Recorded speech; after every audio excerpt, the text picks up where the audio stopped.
Okay, let me just, I'll be very brief because there's no time. There's plenty of time, don't worry. Plenty of time? Okay, then. Okay, I thought we'll close at 1 o'clock. No, we don't. 1:30. 1:30, then great, okay.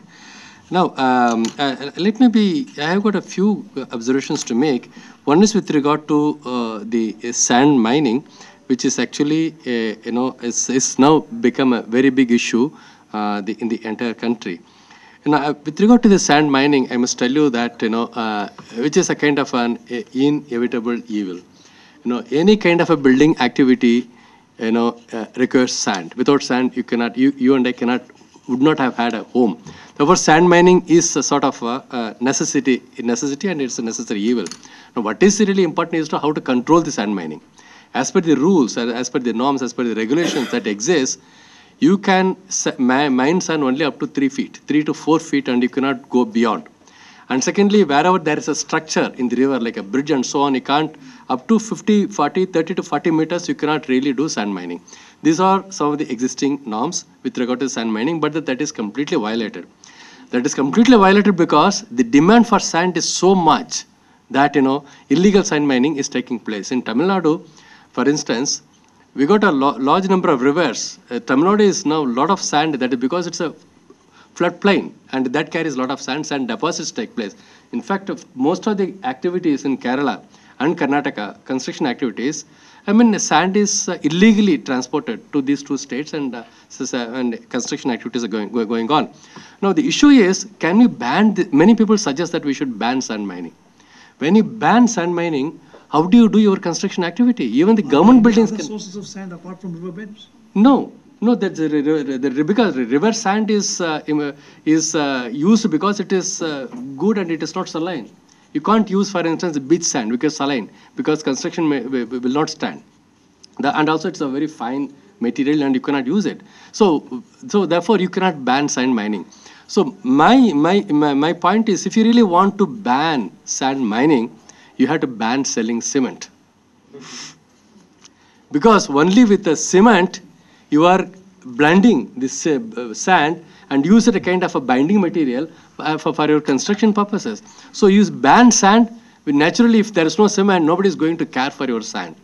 But instead of, after banning sand, you really also have to come out with a material, which is a kind of a blend material, which will have some kind of, blend of, quarry granules and some other chemicals, and that should be used as a kind of a building the binding material. Such materials are available in countries like Singapore and many countries where sand is not available.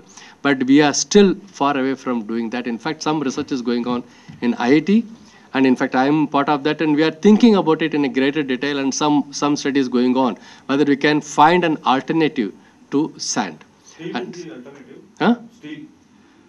You can't build a building with just a steel. You have to have some kind of a wall, and if you want to have wall, if you want to have a concrete structures, you have to have. Without that you cannot do that. So I think that is about the sand mining. So sand mining is, otherwise just to ban sand mining is going to be impossible, but regulation is necessary. Let's see how far we can really regulate sand mining, because particularly in a situation where demand for sand is so huge compared to the supply. And then your question of what is an ecological flow and how to maintain that ecological flow. It's extremely important question, relevant question, meaningful question. In fact, Latha had talked about it in greater detail. And particularly in the context that river is not only meant for human consumption and for human need, and also for biodiversity, and also for large number of other living organisms, including fish and birds and so on. Now, what is an ecological flow? How to maintain that ecological flow is $1 million question, particularly in the context of the development, the so-called development that we are talking about. But there cannot be any debate on whether we should maintain the river flow. Yes, we should maintain. Whether it is a 10% or 20% or 30% is debatable, but there has to be a minimum flow. And at the moment, what we see is that not even, leave alone the river flow and the surface, but even the base flow is completely exploited. That is really worrying. So most of the rivers in India, that is why, in fact, the whole question comes up, whether the river is living or unliving. So not only the surface flow is completely stopped, even the base flow in the river is stopped, riverbed aquifer is completely stopped, polluted, and therefore your question of what is an ecological flow is very relevant, but unfortunately no flow. Let us restore some flow, then talk about the percentage, what percentage flow should be maintained. And then in the Tirupur case, you mentioned that it is it's of course a very sorry state of condition you mentioned, but then educate our politicians and policy makers. Well, if you think that our politicians are uneducated and if they don't know, if they are unaware of this situation, you are wrong. They are more aware than many of us. They know what is going on, but it is kind of a lack of commitment and a lack of myopic perception and corruption. I think let us be very frank about it. It's a corruption which plays an extremely crucial role in the loss of our ecology, and they just give a blind eye to it, and what do we do about it? And so I always maintain that there is a nexus between the policymakers and the market. If you divide the whole society into 3 or 4 categories, the hierarchies come on top. The hierarchies who are rule-bound, who are the policymakers, the government, they rule, and they are on top. They are very feudal in thinking. Okay. Then comes in second hierarchy is a market. Market is your industries, the investors, who are the earners of your foreign exchange, who welcome a FDI, who are very careful about our growth rate, who are very careful about our profit. But that is a market. I always maintain that there is a nexus between the hierarchies, the government, and the market. As long, and they are made for each other. Let us be very, very frank about it. They are made for each other. The third category is called people like you and me, egalitarians, NGOs, academics, researchers. We only shout, we write. We put 1 step forward and 2 steps backward. And some of us also get absorbed into the system. Not some, many. Increasingly, many of us are also getting absorbed into the system. We become part of the system, and then we cry here, we shout here, outside IIC, we forget it. That has been our way of life. Unfortunately, ladies and gentlemen, there is a 4th category called fatalists, the common man, who are majority. Today, there is a debate about which percentage of the population is below poverty line. Is it 27, or 32, or 40, or 50? Or 80. So that common man is really worried. They are called the fatalists. They are the ones who are the sufferers, and they are fatalists. They are the shock absorbers of the society. The vehicle, as a society moves, will move as long as these shock absorbers are there. If shock absorbers break, our society will not move. That is when the ecology will backfire. When it backfires and the society backfires, you and I will not survive. So that is how I really characterize the whole society. Therefore, there is, your idea of educating our politicians, they are very well aware, well educated. Now, about the river leaking is a very big debate. And Professor Iyer has written extensively about it, and that is what is going to will result in a huge ecological disaster. Okay, so it's a very big subject, so I don't want to go into that. And then data on pollution, you said, is outdated. It's 1995 data, and there's another study on 1998, and I also did one more study in 2001. I presented everything. For your information, there is no question of before or after Supreme Court ruling, before or after PIL. As a matter of fact, if pollution load is so much in 1994 or 1998, since then load would have increased, not come down. That is a fact of the matter. And the Supreme Court ruling, what people really hail as a judicial activism, in my view, judicial activism travels up to a point I mentioned in my presentation. Beyond a point, it is the responsibility of the laws and the lawmakers, the policymakers, the bureaucrats to take forward the judgment. You know what has happened. You know how the Pollution Control Board behaves. You know what is the kind of a sample that they get even to test in their lab. I know I have seen in myself that the samples from the treatment plant are sent to the district environmental office, the district environmental engineer controlled by the TNPCB or PCBs. The samples are, actually speaking, as per law, they should go on to pick up the sample, where the samples are sent to their lab. Distilled water maybe, I don't know.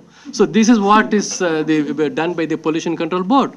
So therefore, these are the kind of control mechanisms we have. This is a kind of law enforcement mechanisms we have. Very weak monitoring system we have. Therefore, we have laws, we have bureaucracy. Unfortunately, they are dummy. Now, what is actually, how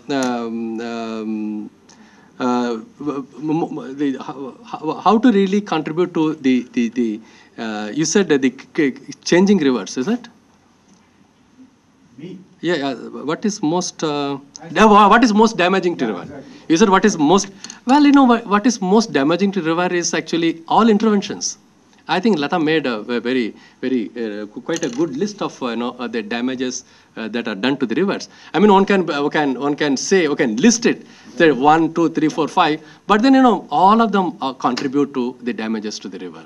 The very fact that you are really you intervene. All human interventions, I think, right from the catchment area, deforestation, and up to the delta where it confluences with the sea.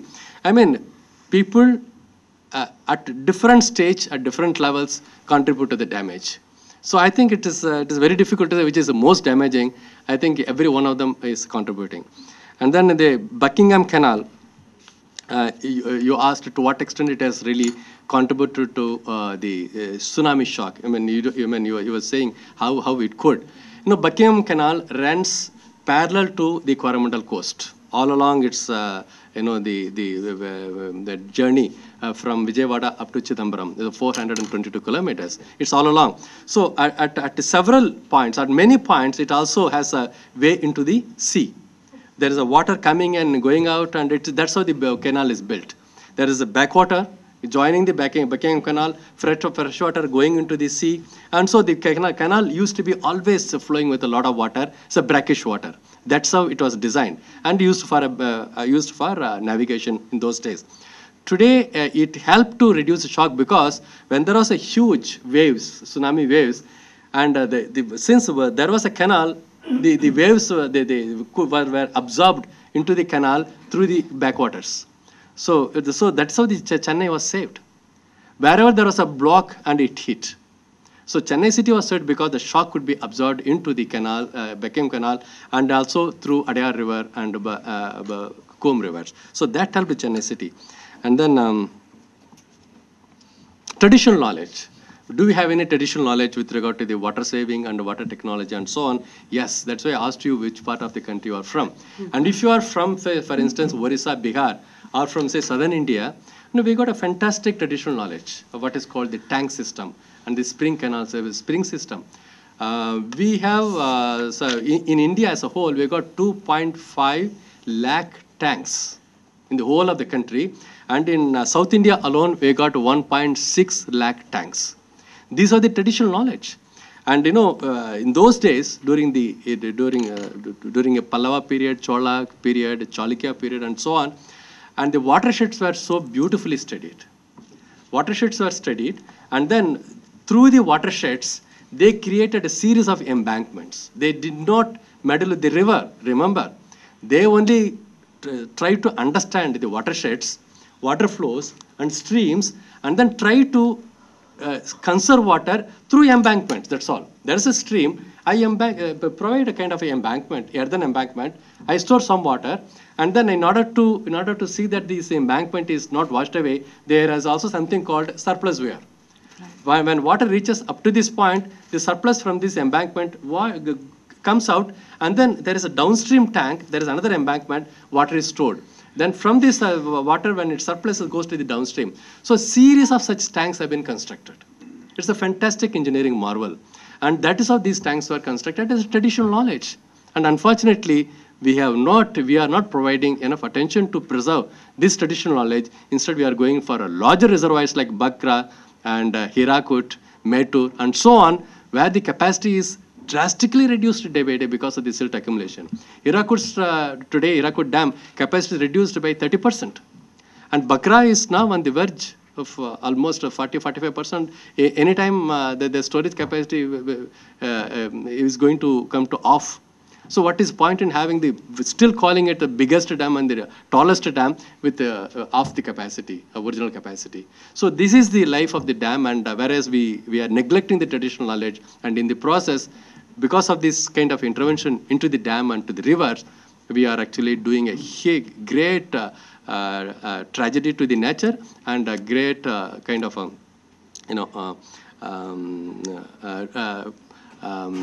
what I would say, damage to our future generation.